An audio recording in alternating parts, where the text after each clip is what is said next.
BA प्रथम वर्ष के सभी बच्चों को डॉक्टर हेमा देवरानी का नमस्कार।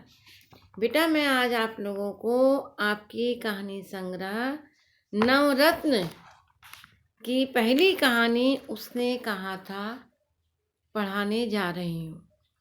कहानी के विषय में जैसा कि आप लोगों को मालूम है, कहानी मतलब कहना। कहानी क्या है? A short story is just like a horse race which can be start and finish and which count most. तो कहानी के विषय में आपको मालूम है और आपके सामने सबसे पहले जो कहानीकार हैं वो हैं चंद्रधर शर्मा गुलेरी। आपके पाठ्यक्रम के कहानीकार हैं। इन्होंने बहुत सारी कहानियों की रचना नहीं की है, केवल हिंदी में इन्होंने 3 कहानी लिखी है और उसने कहा था कि आधार पर ये इनकी जो है अमर हो गए। उसने कहा था इनकी अमर अमिट एक प्रेम की कहानी है। लैला सिंह नाम का एक सिख इस कहानी का नायक है। उसने प्रेम की वेदी पर निस्वार्थ भाव से अपने जीवन के प्राणों की परवाह न करते हुए प्राणों को न्यौछावर कर दिया। लैला सिंह जब 12 वर्ष का था तभी एक सिख लड़की 8 वर्ष की थी, उससे उसका बचपन में मूक प्रेम हो गया था। यह लड़की कालांतर में सूबेदार हजारा सिंह की पत्नी के रूप में हमें दिखाई देती है। 25 साल बाद जब लैला सिंह की मुलाकात होती है, इसी बीच फौज की लाम पर जाना होता है। हजारा सिंह ने लैला सिंह को घर बुलाया तथा कहा कि सूबेदारनी उसे जानती है, उससे मिल लो। लैला सिंह सूबेदारनी से मिलता है तो वह उससे विनती करती है, जैसे मुझे बचाया था वैसे ही मेरे पति व पुत्र को बचाना। लैला उनको बचाने हेतु अपने प्राण दे देता है और मरते मरते कहता है, उसने कहा था सो मैंने पूरा कर दिया। यानी सूबेदारनी ने लैला सिंह से जो कुछ भी कहा था वो लैला सिंह ने जीवन में उसके पुत्र बोधा के प्राणों की रक्षा करके दिखा दिया और कहा भी था कि सूबेदारनी को जब चिट्ठी लिखो तो मेरा मत्था टेक लिखना और उससे कहना जो उसने कहा था वो उसने कर दिया। यानी उसके पुत्र और उसके पति के प्राणों की रक्षा कर दी। उसने कहा था कहानी का जो प्रारंभ होता है वो देशकाल वातावरण से होता है। कहानी के प्रमुख तत्व के रूप में देशकाल वातावरण हमें दिखाई दे रहा है। कहानी का प्रारंभ होता है बड़े बड़े शहरों के इक्के गाड़ी वालों के जवान के कोड़ों से जिनकी पीठ छिल गई है और कान पक गए हैं, उनसे हमारी प्रार्थना है कि अमृतसर के बम्बू काट वालों की बोली का मरहम लगाएं। जब बड़े बड़े शहरों की चौड़ी सड़कों पर घोड़े की पीठ को चाबुक से धुनते हुए इक्के वाले कभी घोड़े की नानी से अपना निकट संबंध स्थिर करते हैं, कभी राह चलते पैदलों की आंखों के ना होने पर तरस खाते हैं, कभी उनके पैरों की अंगुलियों के पोरों को चीत कर अपने ही को सताया हुआ बताते हैं और संसार भर की ग्लानि निराशा शोक के अवतार बने ना किसी चले जाते हैं।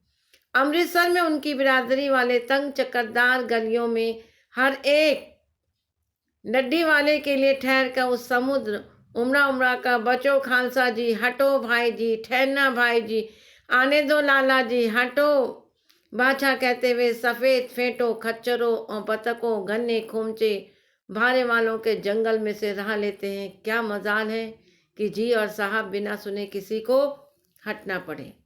यह बात नहीं कि उनकी जीप चलती ही नहीं, चलती है पर मीठी छुरी की तरह महीन मार करती है। यदि बुढ़िया बार बार चेतावनी देने पर भी लीक से नहीं हटती तो उसकी वचनावली के नमूने, हट जा जीर्ण जोगिए, हट जा कर्मा वालिए, हट जा पुत्ता प्यारिए, बच जा लंबी उम्र वालिए। समष्टि से इसका अर्थ है तू जीने योग्य है, तू भाग्यों वाली है, पुत्रों को प्यारी है, लंबी उम्र तेरे सामने, तू क्यों मेरे पहियों के नीचे आना चाहती है, बच जा। यहाँ पर बहुत ही सुंदर व्याख्या की पंक्तियाँ भी हैं। लेखक अमृतसर के उस बाजार के चित्र को रूपायित करता है जिसमें यह बताता है कि अमृतसर के बासिंदों की भाषा, उनकी जुबान कितनी अधिक मीठी है। जी और हाँ जी कह करके वे सड़क में चलते हुए राहगीरों को हटाते हैं, और यदि कोई बुढ़िया मार्ग से हटती नहीं है तो अपनी गाड़ी को पास करने के लिए वो उसको सम्मानजनक शब्दों द्वारा संबोधित करते हैं कि तेरे पुत्र हैं घर में, तेरे को अभी बहुत जीना है, इसलिए तू हट जा। तो ये पंक्तियां जो हैं पूरे देश काल वातावरण की सृजना कर रही हैं, कहानी के एक तत्व के रूप में उभर कर आ रही हैं। ऐसे बम्बू काट वालों के बीच में होकर एक लड़का और लड़की चौक के एक दुकान पर आ मिले। उसके बालों और ढीले सूंघने से जान पड़ता था कि वो दोनों सिख हैं। वह अपने मामा के केश धोने के लिए दही लेने आया था और वो रसोई के लिए बढ़िया। दुकानदार एक परदेसी से घुस रहा था जो शेर पर गीले कपड़ों की गड्डी को गिने बिना हटता न था। अब यहाँ पर दोनों बालकों के, एक बालक और बालिका, दोनों के प्रेम के बीज की शुरुआत लेखक कहानीकार दिखा रहा है। संवादों के द्वारा इनके चरित्र के का विकास होगा। देखिए कहानी का जो दूसरा तत्व है वो है पात्र और चरित्र चित्रण। तेरे घर कहाँ है? मगरे में। और तेरे माझे में। यहाँ कहाँ रहती है? लड़का पूछ रहा है। अतर सिंह की बैठक में। वे मेरे मामा होते हैं। मैं भी मामा के यहाँ से आया हूँ। उनका घर गुरु बाजार में है। इतने में दुकानदार निपटा, उनका सौदा देने लगा। सौदा लेकर दोनों साथ साथ चले। कुछ दूर जाकर लड़के ने मुस्कुरा कर पूछा, तेरी कुड़माई हो गई? इस पर लड़की कुछ आंखें चढ़ाकर धत कहकर दौड़ गई और लड़का मुंह देखता रह गया। अब देखिए दोनों के संवाद चल रहे हैं। लड़का लड़की से पूछ रहा है, छीन ले रहा है कि तेरी कुड़माई हो गई। उस समय तक उसकी कुड़माई नहीं होती तो वो धत कह के लज्जा का अनुभव करती हुई आगे की ओर चल देती है। दूसरे तीसरे दिन सब्जी वाले के यहाँ, दूध वाले के यहाँ अकस्मात दोनों फिर मिल जाते हैं। महीने भर यही हाल रहा। 2-3 बार लड़के ने पूछा, तेरी कुड़माई हो गई? उत्तर में वही धत मिला। एक दिन जब लड़के ने वैसे ही हंसी में चिढ़ाने के लिए पूछा तो लड़की लड़के की संभावना के विरुद्ध बोली, हाँ हो गई। कब? कल देखते नहीं है रेशम के साड़ू कड़ा हुआ सालू। लड़की भाग गई। लड़के ने घर की राह ली। रास्ते में एक लड़के को मोरी में ढकेल दिया। एक छाबड़ी वाले की दिन भर की कमाई खोई। एक कुत्ते पर पत्थर मारा। एक गोभी वाले के डेले में दूध उड़ेल दिया। सामने नहाकर आती हुई किसी वैष्णवी से टकरा कर अंधे की उपाधि पाई। तब कहीं घर पहुंचा। देखिए बड़ी मनोवैज्ञानिक कहानी है। लड़के पर लड़की के द्वारा कहे जाने पर, हाँ मेरी कुड़माई हो गई है, देखते नहीं यह रेशम का शालू पहना है। ऐसा सुनने के बाद जो प्रतिक्रिया लड़के पर हो रही है कि वह व्याकुल हो उठता है, सीधे सीधे नहीं चल रहा है, कहीं गिर रहा है, किसी से उसको अंधे की उपाधि मिल रही है। राम राम, यह भी कोई लड़ाई है? दिन रात खंदकों में बैठे हुए हड्डियां कड़ गई। लुधियाने में 10 गुना जाड़ा और मेह बर्फ उधर से पिंडलियों तक बीच में धंसे हुए हैं। गनीम कहीं दिखता नहीं। घंटे 2 घंटे में कान के पर्दे फाड़ने वाले धमाके के साथ सारी खंदक हिल जाती है और 100-100 गज धरती उछल पड़ती है। इस गैबी गोली से बचे तो कोई लड़े, नगरकोट का जलजला सुना था। यहाँ दिन के 25 जलजले होते हैं। जो कहीं खंदक से बाहर साफा या खूनी निकल गई तो चट्टान से गोली लगती है। न मालूम बेमान मिट्टी से लिपटे हुए या घास की पत्तियों में छिपे रहते हैं। लैना सिंह 3 दिन और हैं। 4 तो खंदक में ही बिता दिए।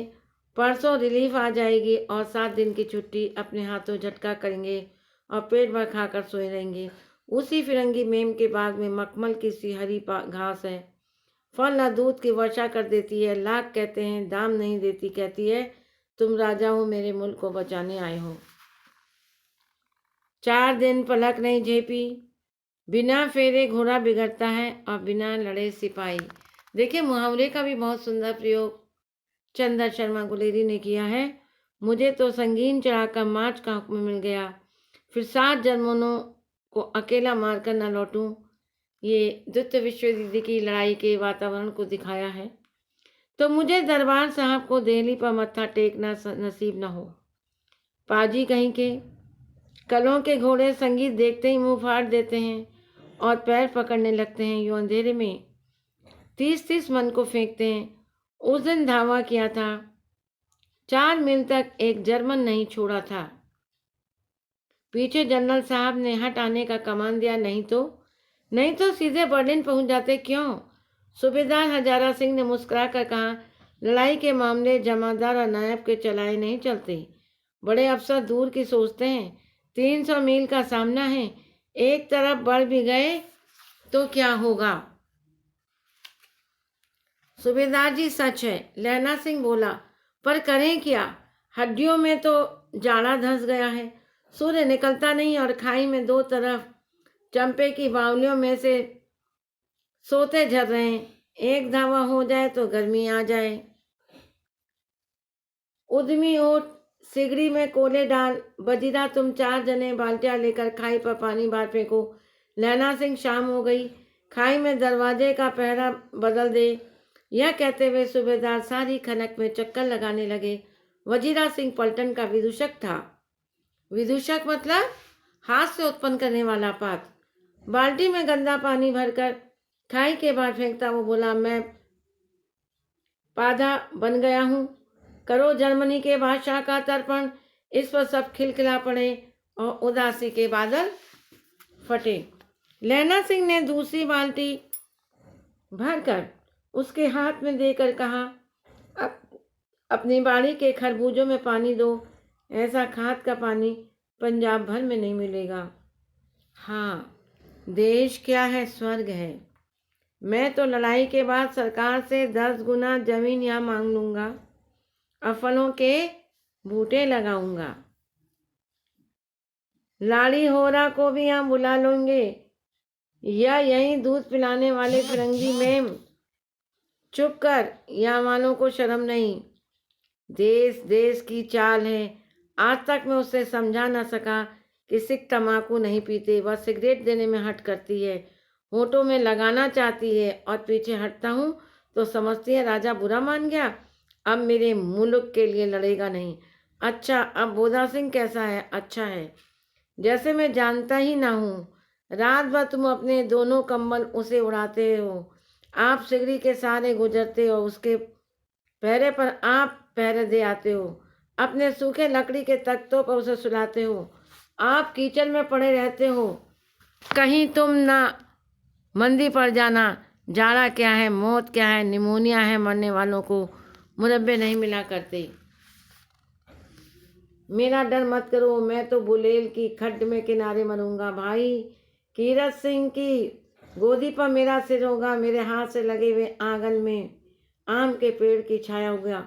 वजीरा सिंह ने त्योरी चढ़ा कर कहा, क्या मरने मराने की बात लगाई है? मरे जर्मनी और तुर्क। हाँ भाइयों, कुछ गाओ। कौन जानता है कि दाढ़ियों वाले घरवारी सिख ऐसा लुच्छों का गीत पाएंगे। पर सारी खंदक गीत से गूंज उठी और सिपाही फिर ताजे हो गए, मानो 4 दिन से सोते और मौज ही करते रहे हूँ। दोपहर हो आई, सन्नाटा छाया हुआ है। बोधा सिंह खाली बिस्किटों के 3 टिनों पर अपने दोनों कंबल बिछाकर और लैना सिंह को 2 कंबल और 2 बरान कोट ओढ़कर सो रहा है। लैना सिंह पहरे पर खड़ा हुआ है, एक आँख खाई के मुंह पर है और बोधा सिंह के दुबले शरीर पर बोधा सिंह का रहा।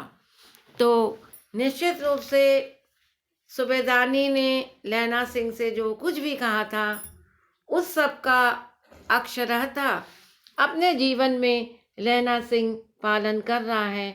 युद्ध के संघर्ष में बोधा की रक्षा कर रहा है, स्वयं जाड़े में ठिठुर रहा है, लेकिन बोधा को कंबल भी दे रहा है।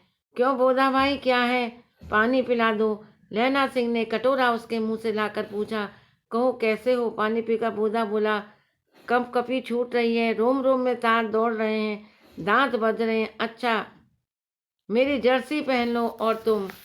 और लैना सिंह जो है बोधा को ऐसे समय में जर्सी और देता है। मेरे पास सिगड़ी है, तुम्हें गर्मी लगती है, पसीना आ रहा, मुझे गर्मी लगती है, पसीना आ रहा है ना, मैं नहीं पहनता, 4 दिन से तुम मेरे लिए।